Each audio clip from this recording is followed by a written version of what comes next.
Ever since I was 12 years old, I volunteered and worked closely with people with special needs at a place called Merrimack Hall.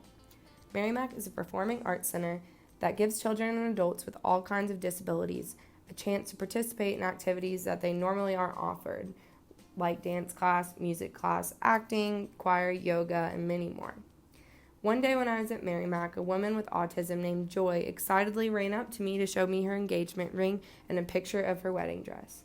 I was so thrilled to hear her news, but soon after congratulating her, my coworker leaned in and whispered to me that they weren't actually getting married. When I asked why not, I found out that if Joy or any of my other friends at Merrimack were to get married, they would risk no longer receiving their disability checks from Social Security that kept their complex lifestyles barely funded. For my project, I decided to conduct research on the issue of marriage inequality regarding the disabled community. I started by finding out what kind of welfare benefits from Social Security are the most common for those who are disabled. The Social Security Administration is very strict on their definition of disability.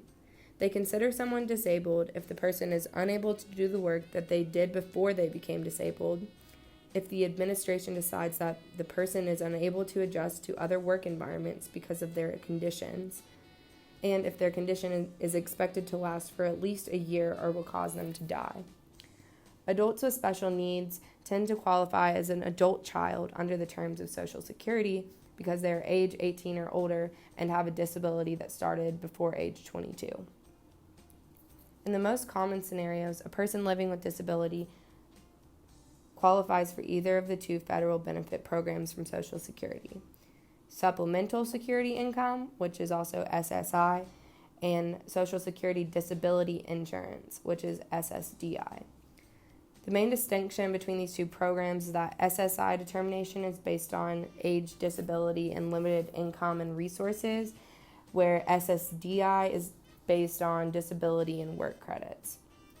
SSDI are not means-based benefits and are disability benefits based on their own past work history. This means that in the event of marriage, the person with disabilities is more likely to be able to keep these benefits. The problem comes because the majority of people with special needs are considered adult children and don't receive SSDI. Instead, they receive SSI because they have either never worked or have worked but didn't accumulate enough work credits to entitle them to enough SSDI to live on that money alone. This is the insurance that Social Security typically takes away in the event of marriage. They also run a very high risk of losing their Medicaid. Even if the people or the person who is disabled is living like a married couple without being legally married, they still risk being found out by Social Security and having their SSDI or their SSI taken away, which I personally think is bullshit. They can't even pretend to be married. Living as a person with special needs or disabilities, one may endure several judgments and exclusions made by typical people: stares, hateful or hurtful speech, doubts of capability, and countless other actions and words. Marriage should not be an issue that divides them from a typical person further. If anything, marriage could provide a person who is disabled with the connection and strength they need to endure the everyday battles of living with a disability. While our country has seen significant progress in the tolerance of marriage equality in terms of race and sex, people with disabilities are still being excluded from this acceptance. People are too quick to judge what people with special needs can and cannot comprehend or be capable of, and the obstacles they must endure in order to legally marry only hinder equality and tolerance in our country. It may not be acceptable or safe for all people with special needs to decide on marriage themselves, but with such a spectrum of disabilities discovered in today's day and age, it's not fair to cast such confining laws and policies on marriage over such a wide range of people with all different kinds of disabilities. No marriage is perfect. Although a marriage between people with disabilities may not look like a typical household marriage, this doesn't make them any less deserving of a life spent with the person they love. People with special needs are capable and deserving of these relationships and should not have to face economic stress or the risk of losing their health insurance and coverage that may keep them alive just to get married like any other person in America. While this is a large topic to tackle, I've thought of some ways to induce change in a policy proposal for marriage equality for people living with disabilities and special needs. First, it'll be vital to examine all state and federal laws that prohibit those with genetic defects or disabilities from marrying, and seek reform and repeal to those laws so that it is no longer illegal in any way for them to get married.